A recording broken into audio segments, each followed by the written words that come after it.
राजस्थान के अनेक जिलों में फसल बीमा क्लेम के नाम पर जो घोटाला हुआ है, उसके रोजाना नए मामले सामने आ रहे हैं। अब ताजा मामला पाली जिले का है, जहां 20 से ज्यादा किसानों के नाम से प्रधानमंत्री फसल बीमा क्लेम उठ गया और इसके बाद उन लोगों ने एसडीएम को इसकी शिकायत की है।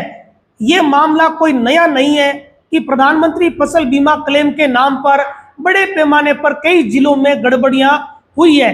जिन जिलों में गड़बड़ियां हुई है उसमें सबसे ज्यादा जो शिकायतें या गड़बड़ियों के मामले अब तक नागौर जिले से सामने आए हैं। पिछले दिनों लोकसभा क्षेत्र नागौर के सांसद हनुमान बेनीवाल ने केंद्रीय कृषि मंत्री को इसकी शिकायत भी की और एक पत्र लिखा, जिसमें सांसद ने ये मांग की थी कि जो नागौर जिले में प्रधानमंत्री फसल बीमा क्लेम का जो घोटाला हुआ उसकी जांच केंद्रीय एजेंसी से करवाई जाए।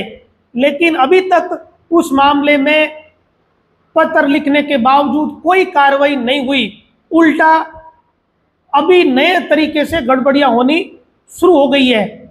चाहे नागौर जिला हो या राजस्थान के दूसरे जिले, यहाँ पात्र किसान तो क्लेम से वंचित रह गए और जिन लोगों ने गड़बड़ियां की उन्हें क्लेम मिल गया। अनेक गांवों में ऐसे मामले खुलकर सामने आ चुके हैं, जिसके बाद दलालों ने उन मामलों को मैनेज करने की भी भरसक कोशिश की और अनेक जगह पर इन मामलों को मैनेज भी कर लिया। एक तरीके से एक पूरा सिंडिकेट बना हुआ है जो इस बहुत ही महत्वपूर्ण योजना का बंटाधार करने में लगा हुआ है। चाहे बीमा कंपनी के तहसील स्तर के, राज्य स्तर के कर्मचारी हो या स्थानीय दलाल हो या कुछ ई मित्र वाले हो, कृषि विभाग के जिम्मेदार अधिकारी हो या फिर ग्राम पंचायत स्तर पर कर्मचारी हो, इन सब का मिला हुआ एक सिंडिकेट ऑपरेट होता है। सबके पैसे बढ़ते हैं और उसके बाद क्लेम मिलता है और इस तरीके से इस योजना का नाश सर्वनाश ये लोग करने में तुले हुए हैं। अब किसी और किसान के नाम पर फसल बीमा करवाकर उसका खराबा दिखाकर लोगों ने क्लेम उठा लिया और करोड़पति बन गए। वो लोग जिनके पास 5 साल पहले तक उनकी स्थिति, आर्थिक स्थिति बहुत ही सामान्य थी, उन्होंने बंगले खड़े कर लिए, वो लग्जरी गाड़ियों में घूम रहे हैं, जबकि वो और कोई दूसरा काम नहीं कर रहे हैं। अब इससे हर कोई अंदाजा लगा सकता है कि इसका मतलब साफ साफ ये है कि बड़े स्तर पर गड़बड़ियां हुई है। अब सांसद ने फिर से जो मांग की है केंद्रीय कृषि मंत्री से, उसमें बेनीवाल ने लिखा कि दूसरे किसानों के नाम से क्लेम उठाकर लोग करोड़पति बन गए, जबकि जिस किसान का वास्तव में नुकसान हुआ उसे क्लेम की उचित राशि मिली ही नहीं। इस कारण कुछ मांगे की गई है कि प्रधानमंत्री फसल बीमा योजना का जो पोर्टल है उसमें यह जानकारी सार्वजनिक की जाए कि कौन से किसान के नाम से कहां पर फसल का बीमा हो रखा है और क्लेम की राशि कितनी मिली और किस खाते में गई है। जबकि यहाँ स्थिति यह है कि उस पोर्टल पर कोई जानकारी नहीं मिल रही। जब से फसल बीमा की गड़बड़ियां सामने आई उसके बाद इस पोर्टल पर कुछ नजर ही नहीं आ रहा, यानी घोटाले को छुपाने की भरसक कोशिश हो रही है। अब सोचिए कि कितने लोग या किस स्तर के कर्मचारी अधिकारी इसमें मिले हुए होंगे। दूसरी मांग नागौर सांसद ने यह करी है कि रबी 2023, खरीफ 2024 और रबी 2024 इसमें फसल बीमा और उठाए गए क्लेम की जांच किसी केंद्रीय एजेंसी से करवाई जाए, क्योंकि दूसरे किसानों के खेतों में फसल बीमा करवाकर लोगों ने क्लेम उठा लिया, बड़े स्तर पर फर्जीवाड़ा हुआ है। इसकी जांच कोई केंद्रीय एजेंसी करेगी तभी जाकर स्थिति साफ होगी और इस फर्जीवाड़े का पर्दाफाश होगा।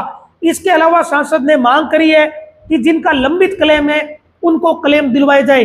दरअसल प्रधानमंत्री फसल बीमा योजना में जो नियम है उस नियम में बकायदा ये बात है कि किसी ग्राम पंचायत क्षेत्र में कितने किसानों को क्लेम मिला है और कितना क्लेम मिला है, उसकी सूची ग्राम पंचायत में उस दिन ही चस्पा कर दी जाए जिस दिन किसानों के खाते में पैसे क्लेम के मिलते हो। लेकिन आज तक नागौर जिले में ये नहीं हुआ। बीच में कुछ जागरूक किसानों ने या प्रतिनिधियों ने जब मुद्दा उठाया तो शायद 1 साल ऐसा हुआ जब ग्राम पंचायतों में ये सूची लगाई गई। लेकिन अब फिर से सूची लगनी बंद हो गई है। अब किसी गांव में उन किसानों की सूची नहीं लग रही है जिन किसानों को क्लेम मिला, तो कैसे पता चलेगा कि फर्जीवाड़ा हुआ या नहीं हुआ। नागौर जिले में बंटाईदार के नाम पर बहुत बड़ा फर्जीवाड़ा हुआ है। उदाहरण दे देता हूं, मान लो मेरे पास 50 बीघा जमीन है और पिछले कई सालों से मैंने खेती नहीं की, तो गांव के लोगों को यह पता है कि महेंद्र बिश्नोई का खेत खाली पड़ा 50 बीघा और उस पर वो खेती नहीं करता।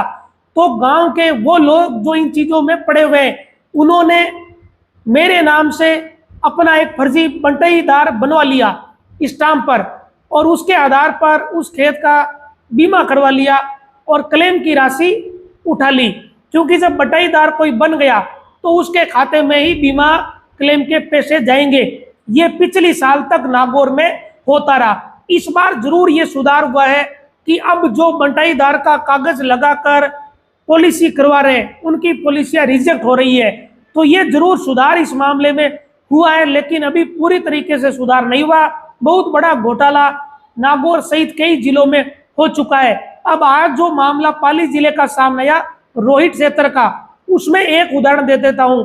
एक किसान के 66 बीघा जमीन है, 5 साल से उसने कभी रबी की फसल की बुआई नहीं की, लेकिन किसी ने उसके फर्जी दस्तावेज बनाकर लाखों रुपए का क्लेम उठा लिया। इस तरीके के 20 किसानों का मामला पाली जिले का आज का सामने आया, और नागौर जिले में ये मामले दर्जनों की संख्या में पहले सामने आ चुके हैं, जिनकी शिकायतें हो चुकी है, लेकिन जांच के नाम पर कुछ नहीं हुआ। और इन लोगों के हौसले बुलंद है जो एक सिंडिकेट बनाकर लगातार किसानों के नाम से ठगी कर रहे हैं, और पात्र किसान जिनकी वाकई में फसल खराब हुई है उनको उनका मुआवजा ही नहीं मिल रहा। नमस्कार।